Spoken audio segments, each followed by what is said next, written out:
Hey everyone, it's your homegirl, Laura Khalil, your business bestie, and on this episode of Big Deal Energy, we're going to be talking all about how to respond to objections because they're so freaking terrifying. Like if you've ever been on a sales call and you think it's going really well, but then the prospect comes in with all these objections. The price is too high. I don't have time. Maybe I could do it later. I need to think about it. I need to talk to my spouse. That doesn't really happen in the corporate stuff. But if you have whatever the objections may be, where you need to talk to other vendors, whatever they may be, if you are like, I don't know how to respond to these things without sounding pushy, this episode is for you because I'm going to tell you exactly how we can deal with objections and deal with them in ways that actually feel really good and also feel like we are not being spammy, pushy salespeople. By the way, that stuff is repelling.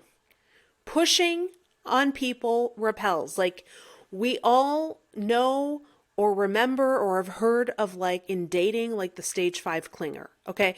It's like the person who's like hanging on your every word, the person who's like, like single white femaling the audience. Like they're always there. They always want to see you. They always want to hang out with you. It's repelling. Okay. You don't want to be that person. You don't want to be the stage 5 clinger salesperson. All right. You want to be the empowered salesperson. You want to be the empowered business owner, the empowered consultant and agency owner. That's what we're really about. So, in order to explain how to handle objections in your business, I want to like get in our time machine and I want to go back to the golden era of 1997. I want you to imagine we are walking into a Blockbuster.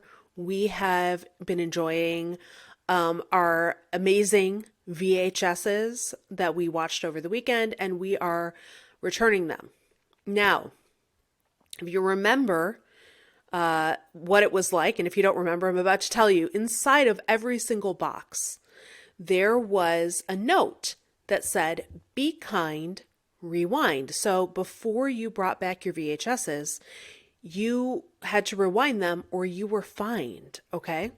And why? Because it just like made it easier for them to give it to the next patron. No, this is not an episode about Blockbuster Video, so why the hell am I talking about it? This is why I'm talking about it. Because in business, if we are getting on sales calls and we are encountering a gazillion objections by the time that person is on the sales call, I want you to stop, drop, and back that bitch up because you got to be kind and rewind yourself. And what I mean by that is you need to be responding to objections, not at the end, but at the beginning. Okay? We need to rewind the tape here. And from the first time somebody comes into the door to work with you, we need to be passively addressing and responding to the objections they may face so that by the time they get to the last step of the sales process, which is a sales call, they're not throwing up a gazillion objections like somebody who is completely unqualified to speak with us. Okay. So the way that we can respond to objections earlier in the sales process is to first understand what are the common objections you face. Like, what are the top objections people have? Is it price? Is it time? Is it, I don't know. You tell me. What are those objections? And then how can we begin to address them sooner through our one-to-one and one-to-many communication? So within my mastermind, one of the key things we talk about are one-to-one communications and one-to-many communications and the strategies for those. And one-to-many communications is I'm one person talking to many people. That can be on social media. That can be in a newsletter. I'm a big fan of the newsletter, y'all. Love a newsletter, especially a good one. So how do we respond to those objections passively? I'll tell you in my business,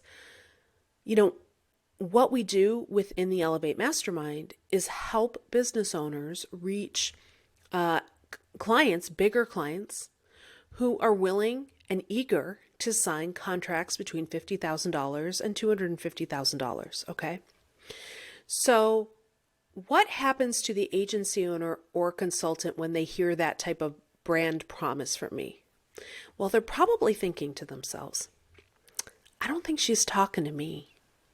I wonder if I'm capable of that. Like, maybe I'm just a freelancer. Maybe I've actually never got in my own contract because I've been subcontracting. Am I capable of getting that type of gig? So for certain clients, one of the objections I have to overcome is the limiting beliefs around doing that kind of work. And so the way that I will address people's limiting beliefs is I'll share stories from clients who are just like them, stories from clients who have gone, for example, from subcontracting to $14,000 a month contracts, or from clients who started off as a freelancer, as a freelance writer, who are now earning consistent 25K months in their business working with larger clients. Okay, so I'll share lots of social proof, and I'll also say, but these people are just like you, and I'm just like you. If you've heard my story, you know that I started off in the startup world. I never worked with larger companies before, and I got my foot in the door, and my business just sort of took off, and I was like, oh my gosh, I can do this. This is amazing. And so that's what I love to help other businesses do. But sometimes if we have limiting beliefs, I have to address those, right? I have to address those long before the person ever gets on the call with me. Otherwise, I spend the call being like a hype woman when you need to hype yourself up. And I'm here to hype you up too. So that's what I mean, is responding to the objections before we ever get on the sales call. Now, does that mean you're going to get on a sales call and never hear an objection? No. You will still get on sales calls and hear objections, but you're probably going to hear fewer objections, and you may hear what I would call better objections, more resourceful objections. So here's what I mean. There's 3 reasons that people buy. You are the right person that they want to invest in right now. They're interested in you right now. You have the right solution to their problem, because people only buy solutions to problems. And the third one is really critical. It's the right time. So often when we're dealing with corporate contracts, you could be the right person. You could have the right solution. And the third issue here with corporate and government is timing.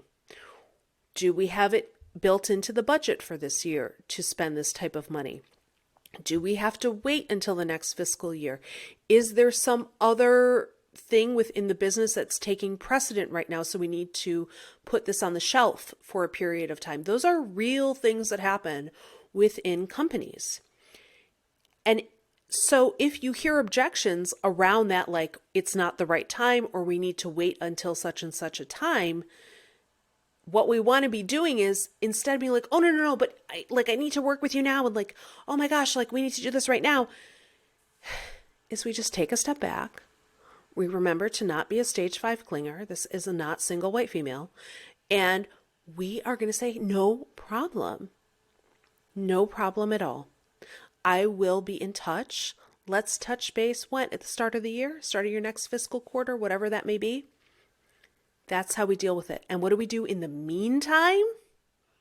We pop them right back into our keep in touch strategy. Okay? So that we are never being thirsty for clients, and our name is always appearing in front of them if we're keeping in touch consistently. The solutions we provide, they're always remembering. And so that third key of when it's the right time, we're the first person that comes to mind. Now, if you don't have a keep in touch strategy, you absolutely need one. That's really, really critical to this whole thing, because if you do meet with corporate clients or larger clients and it's not the right time, but you're not keeping in touch, I guarantee you, if there's somebody else in front of them when it is the right time, they'll hire that person instead, right? So why do we want all your hard work to go to waste? When people have objections around pricing, and like, let's say you do get on a sales call and they're like, I just can't afford it. Again, we ain't single white femaling this shit. We are not stage 5 clinging. We are not stage 5 clinging onto them. No problem. You don't need to respond to these things. They're just not the right people for you right now. I had a client, actually in Elevate, who I spoke with her a year ago. And she was a wonderful consultant. She was getting ramped up. She had been doing some subcontracting work, and that's kind of where she was. And she wasn't ready. She said, I can't afford it, and it's not the right time. And I said, girlfriend, that's A-okay. No problem. And so what did I do in the meantime? Because she came back a year later, and she reached out to me and she said, Laura, now I'm ready. And her thing was she wanted to stop subcontracting, stop devaluing her rates, and start finding her own contracts. And so she signed up. Now, that wouldn't have happened if she hadn't heard from me in the last year, if she hadn't seen me in my newsletter, if she hadn't ever seen me post ever on social media, if she'd kind of forgotten about me, she wouldn't have reached out. So I had to consistently keep in touch. And so when she was ready and the time was right, she came through. Now, that's not going to happen 100% of the time, but it definitely does happen, and it can happen for you too. So I want you to keep this in mind. If somebody objects, don't take it personally. Don't get crazy. Don't get your panties in a bunch. There is something that's stopping them, and we do not need to go on a big psychoanalysis dive of what's going on with people.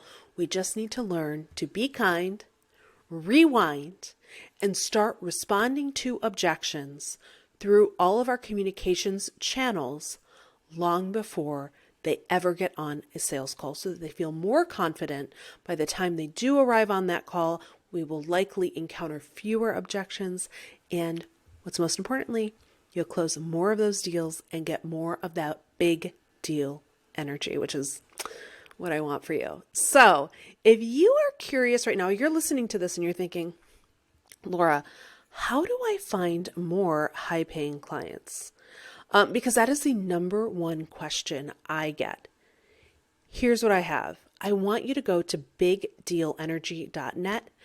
You can watch my on-demand masterclass that teaches you exactly how to find higher paying clients. It's 90 minutes long. You will leave that masterclass with a list of prospects to reach out to. So if that sounds good, it's over at bigdealenergy.net. And until we talk next time, giddy up.